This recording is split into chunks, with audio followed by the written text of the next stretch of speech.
صاحبة عمري بعد وفاتها وهي على خشبة الغسل 3 مغسلين رفضوا ان هم يغسلوها. كل مرة واحدة تدخل وتخرج وهي بتصرخ واحنا مش عارفين ايه السبب. ولما سألوني هي كانت بتعمل ايه وهي عايشة، كان صدمة وذهول للجميع. مش هتتخيلوا كانت بتعمل ايه. وللأسف ناس كتير كانت بتعمل اللي هي كانت بتعمله ده. والقصة النهاردة للعبرة والعظة، ودي المشكلة اللي معانا النهاردة. يلا بينا نعرف ايه اللي حصل وليه المغسلين رفضوا ان هم يغسلوها. ده اللي هنعرفه في حلقة النهاردة، لكن مش قبل ما نصلي على الرسول عليه افضل الصلاة والسلام في الكومنتات تحت. ولو متابعيني على اليوتيوب ما تنسيش اللايك والشير عشان يوصلك كل جديد من فيديوهاتنا. وصاحبة مشكلة النهاردة بتحكي وبتقول: أنا عمري 46 سنة وصاحبة عمري عمرها 48 سنة. أكبر بنت عندها كان عمرها 21. صاحبتي دي كانت عشرة عمر، كنا مع بعض على الحلوة والمرة، كنا طول الوقت مع بعضينا. حتى ولادنا متربيين سوا. كان جوزها توفى وهي يعتبر عيالها لسه أطفال صغيرين، والصراحة هي كانت موظفة ومرضتش خالص ان هي تتجوز بعد جوزها عشان كان عندها بنتين زي القمر، حبت ان هي تربيهم لوحدها، ما حبتش ان هي تتجوز بعد جوزها وتجيب لهم جوز ام وكده. المهم كنا دايما مع بعض، يعني لو ما شفناش بعض في يوم تلاقينا طول النهار والليل بنتكلم مع بعض في التليفون او بندردش مع بعض على الشات او الكلام ده. المهم في يوم لقيت جوزي بيصحيني من النوم وبيقول لي: بصي انا عايزك بس تهدي كده وحدي الله والكلام ده. طبعا اول ما قال لي الكلمتين دول قلت اكيد في مصيبه. طبعا قلبي طب، قلت له: خير، في ايه اللي حصل؟ قال لي: الصراحه صاحبتك فلانه اتوفت. طبعا انا خدت الخبر وانا مصدومه. كل اللي طلع عليا: ازاي ده كانت لسه معايا امبارح، كنا بنجيب حاجات. ازاي قبل ما تنام كانت بتكلماني في التليفون وقعدنا نرغي مع بعض بالساعات، ماتت ازاي؟ ده كان كل اللي طالع عليا. طبعا قعد يقول لي اهدي بس كده وبتاع. المهم لبست هدومي جري وجريت على البيت. واول ما رحت على هناك طبعا بناتها كانوا منهارين وكانوا مصدومين صدمة عمرهم. وأول ما شافوني قعدوا يحضنوا فيا ويقولوا لي: خلاص يا طنط، ماما راحت يا طنط، احنا مش مصدقين. طبعا أنا قعدت أقول لهم: ازاي؟ ايه اللي حصل؟ قالوا لي: مفيش، بعد ما قفلت معاكي دخلت تنام وبعدين اتأخرت في نومها، بنصحيها واختي بتصحيها عشان عايزه تاخد منها فلوس عشان تنزل الجامعه، ما كانتش بترد علينا. جبنا الدكتور وقال ان هي سكتة قلبية. طبعا ساعتها انا ما كنتش مستوعبة خالص وكنت حزينة جدا على صاحبة عمري. ما كناش لينا غير بعض، يعتبر كانت زي اختي بالظبط. المهم طبعا فضلت اهدي في بناتها وانا عايزة اصلا اللي يهديني. المهم قلت لها: ماشي يا حبيبتي، المفروض ان فاضل حاجات بسيطة على الظهر يأذن، نشوف بس الأول المراسم اللي احنا المفروض نعملها عشان على الأقل والدتك تدفن على العصر. المهم جوزي اتصل والكلام ده وجابنا مغسلة عشان هي تغسلها. اول ما المغسلة وصلت دخلناها على الغرفة بتاعتها ولقيناها مفيش 10 دقايق بتخرج وهي بتصرخ زي المجنونة وتقول: المتوفية عايشة، هي المتوفية عايشة. طبعا احنا كنا مصدومين، عايشة ازاي؟ لدرجة ان احنا اتصلنا بالدكتور تاني ويجي كشف تاني وقال: يا جماعة مفيش الكلام ده، خلاص البقاء لله، هي ماتت خلاص وكده. قلنا: امال ايه اللي حصل؟ طبعا احنا ما فهمناش حاجة. المغسلة خدت بعضها وجريت من غير ما نفهم منها اي حاجة. طب ايه اللي حصل؟ احنا مش فاهمين. المهم اتصلنا وجبنا مغسلة تانية. المغسلة التانية لقيناها خارجة برضو بعدها ب10 دقايق وقالت: يا جماعة معلش انا مش هقدر اغسل. طب ليه؟ ايه اللي حصل؟ ثبتنا ومشيت من غير ما تقول لنا ايه اللي حصل. طب ايه سبب رفضك ان انت تغسليها؟ ولا اكننا بنتكلم. طبعا اخوها اتصل بمغسلة تالتة عشان تيجي تغسلها. المهم جبنا المغسلة التالتة ولما وصلت برضو دخلت ولقيناها خارجة وبتعتذر ان هي مش هتكمل غسل. طبعا قلت لها: لا، احنا دلوقتي مش قدامنا غير انت هتدخلي وهتقفي معايا وتشوف ايه اللي بيحصل بالظبط. احنا لازم نعرف ايه اللي بيحصل، ايه اللي بيخلي كل شويه واحده تيجي وتعتذر وتمشي. لازم نعرف ايه اللي بيحصل. انا مضطره ان انا ادخل معاكي عشان اقف جنبك واشوف ايه اللي بيحصل. معلش عشان خاطري ما تسيبناش في موقف زي ده. طبعا المغسله ساعتها صعبنا عليها وقالت: تمام، يا ريت ان انت تخشي تساعديني. المهم دخلت معاها ووقفت، واول ما دخلت وشفت صاحبتي، انا كنت في حالة صدمة وذهول. مين دي؟ لا لا لا لا، مش دي صاحبتي اللي انا لسه شايفاها من شوية وحضناها وبيساها، مش هي دي، لا لا لا دي مش صاحبتي. قعدت تقول لي اهدي بس، احنا مش عارفين في ايه. لقيت صاحبتي لسانها خارج من فمها بطريقة غريبة، كان قد اللحية. ايه ده؟ ايه اللي بيحصل ده؟ وكان في ريحة كريهة خارجة من فمها، ريحة بشعة، مش قادرة حتى اتنفس. طبعا ساعتها المغسلة قالت لي كل اللي بيجي وبيلاقي المنظر ده طبعا بيخاف ويمشي، ده غير ان ايديها ماسكة في خشبة الغسل بطريقة صعبة، اكنها مش عايزة تسيب خشبة الغسل. طبعا المغسلة الاولى لما دخلت وشافت المنظر ده حست ان هي عايشة، ان ازاي ماسكة في خشبة الغسل بالطريقة دي. وساعتها جبنا الدكتور، والدكتور اكد ان هي ماتت خلاص. طبعا انا كنت مصدومة من اللي انا بشوفه. ايه اللي حصل؟ صاحبتي عملت كده ليه؟ انا ما كنتش مستوعبة. طبعا ساعتها قالت بصي احنا نتصل بشيخ ونسأله على اللي بيحصل ده، لكن طبعا مش قبل ما نغسلها. طبعا قعدت اساعد فيها ونغسل فيها لحد ما خلاص كفناها ورحنا دفناها. ولما رجعنا اتصلنا بشيخ وجبناه عشان نسأله عن كل اللي حصل ده. والشيخ ساعتها قال انا عايز بنت من بناتها اتكلم معاها. وساعتها جبنا بنتها الكبيره. بنتها الكبيره طبعا كانت منهاره وما كانتش قادره تقف على رجليها، وقال لها معلش يا حبيبتي ربنا يرحم والدتك، بس انا عايز اسالك كام سؤال. والدتك وهي عايشه معاكم كانت بتعمل ايه في حياتها؟ لقيت البنت منهاره في وش الشيخ وبتقول له يعني ايه يعني؟ هو والدتي دي ما كانتش بتسيب فرض ربنا وكانت بتصوم على طول؟ هي انت قصدك ايه؟ ما حدش له دعوه، ما حدش له دعوه. وثبتنا وخرجت. طبعا احنا عذرناها لان في الاول وفي الاخر والدتها. والبنت الصراحه لما دخلت في الاخر عشان تشوف والدتها قبل ما نكفنها جالها حاله صدمه وذهول واغمى عليها.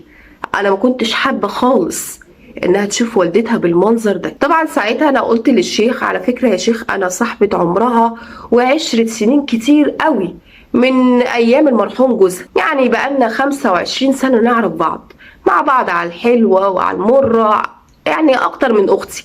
قال لي خلاص يبقى انت اللي تقدري تجاوبيني على السؤال ده. انا ندهت حد من بناتها على اساس ان هم عايشين معايا فعارفين هي بتعمل ايه في حياتها. قلت له بص يا شيخ هي صاحبتي انا وهي كنا بنشجع بعض على الصلاه. الصراحه هي كانت بتقطع شويه لكن في حد ما كانت ملتزمه وكانت بتصوم طبعا، حتى غير رمضان كنا بنصوم مع بعض وبنشجع بعض. لكن الصراحة كان عندها حاجة كده نصحتها كتير ان هي ما تعملهاش لكن ما كانش فيه فايدة. كان دايما عندها فضول تعرف اخبار الناس، فلانة دي اتجوزت، فلانة دي اتطلقت، فلانة دي مش عارفة جابت ايه، فلانة دي مش عارفة بناتها سلوكهم مش حلو. كنت قاعدة اقول لها يا حبيبتي ما ينفعش احنا عندنا بنات. كانت تقول لا يا حبيبتي انا مربية بناتي احسن تربية وانتي عارفة على ده. كنت اقول لها ماشي بس ما ينفعش ان احنا نجيب في سيرة البنات واعراض البنات، كل واحد حر. طبعا انا الصراحة كانت يا شيخ يعني الصفة دي كانت فيا برضو، يعني كنت باخد ودي معاها في الكلام. كان برضو ببقى عندي فضول اعرف فلانة دي عندها ايه ولا فلانة دي ايه اللي حصل لها. يعني الصراحة يا شيخ كنت باخد كتير جدا معاها في الكلام ودي ومعاها في الكلام وكده. ده غير ان لما كان حد يقول لها على حاجة كانت تروح تقول للفلان ده مش عارفة مين بتتكلم عليك، ده دي بتقول عليكي كذا، ده قالت كذا وكذا وكذا وكذا. لدرجة ان انا في يوم كنت قاعدة لقيت رقم غريب بيرن عليا، وساعتها لما رديت عرفت ان دي مرات اخوها. اللي عرفته يعني ان كان اخوها ومراته على مشاكل كبيرة مع بعض. طبعا صاحبتي دخلت في الموضوع وعملت مشكلة كبيرة جدا ودخلت الشك في دماغ اخوها لدرجة ان هما انفصلوا عن بعض. لقيت مرات اخوها دي بتتصل بيا وبتشهدنا عليها، وكانت ساعتها بتتحاسبن عليها من قلبها. قعدت تقولها انا مش مسامحاها وعرفيها حاجة زي كده، انا بتحاسبن عليها ليل نهار، خربت بيتي ودخلت الشك في دماغ جوزي. يعلم ربنا انا كنت مخلصة ليه ازاي. وان شاء الله هيترد البنت من بناتها. طبعا ما رضيتش ان انا اقول لصاحبتي على حاجه زي كده، وخدت الكلام وسكت، وقعدت اقول لها ان شاء الله ربنا يهدي وربنا يهدي سركم والكلام ده وترجعوا لبعض. قعدت تقول لا خلاص انا ماليش عيش معاه تاني، خليه بقى ماشي ورا اخته، خلي اخته تنفعه. طبعا انا كنت عارفه ان في ما بين اخوها ومرات اخوها مشاكل، لكن ما قلتلهاش ان مرات اخوكي اتصلت وقالت كذا كذا وكذا. لكن انا زعلت ونصحتها وقلت لها يا حبيبتي يا حبيبتي، ما كنتيش اتدخلتي بين اخوكي ومراته، كنت تسيبي الامور تهدى عشان خاطر عيالهم. كانت تقول لي لا اسكتي، انت عايزاني بعد ما اسمع الكلام ده كله عليها اسكت وما اقولش لاخويا ازاي؟ كنت اقول لها طب وانتش ضمنك، يمكن اللي بلغك ده قاصد انه يخرب بيته، يمكن الكلام ده مش حقيقي. كانت تقول لي ازاي يعني؟ لا حقيقي، وانا كان لازم اقول لاخويا ولازم ان انا افتح عينه، امال اخليه مغمي كده ولا ايه؟ قلت لها خلاص يا ستي، اهو اتخرب بيتهم واتطلقوا، لكن ما كانش حابه يعني ان هم يتطلقوا بسببك، بسببي انا. انت شايفه كده؟ انت شايفه ان انا خربت بيوت؟ لا يا حبيبتي، انا قلت لاخويا اللي انا سمعته ولازم اقول له. يعني ايه يعني؟ الساكت عن الحق شيطان اخرس يا حبيبتي. كنت اقول لها انت فاهمه الموضوع ده غلط خالص، اكيد اللي بلغك ده قاصد انه يخرب بيوت، مش عايزاكي تتعودي على حاجه زي كده. المهم اصحابنا طبعا بعدوا عنها خالص، كل ما حد من صحابنا يحكي لها على حاجه ولا يقول لها ولا يجيب لها سيره فلان تجري على فلان وتقول لها بتقول عليكي وبتقول وبتقول وبتقول. طبعا عملت مشاكل كبيره جدا وقعت بين صحابنا، وصحابنا بعدوا عنها خالص ومحدش بقى بيحكي لها حاجه وكله بقى بيخاف يتكلم معاها. لما جيت قلت لها حاجه زي كده كانت تقعد تقول هما مالهم يا حبيبتي، هما هيحاسبوني ولا ايه؟ مش هما اللي بيتكلموا؟ انا ما بحبش النفاق، ما دام هي قالت عليها كده تقول اه انا قلت عليها كده. قلت لها بس دي يعني مأمناكي امانه، بتحكي لك انت، ازاي ان انت تاخدي كلامها وتروحي تنقليه ليها؟ ما ينفعش، مش اي كلام يتقال اهو ده بقى اللي عندي. قلت لها يا حبيبتي يا حبيبتي ربنا شاهد عليك، ربنا هيحاسبك على الكلام ده، انت كده بتوقعي الدنيا وبتخربي بيوت. كانت تقول لي لما ابقى اموت يا حبيبتي يبقى ربنا يحاسبني. ما كانتش بتسمع الكلام خالص ولا النصيحه، مع انها كانت طيبه وغلبانه، لكن دي كانت اوحش خصله كانت فيها.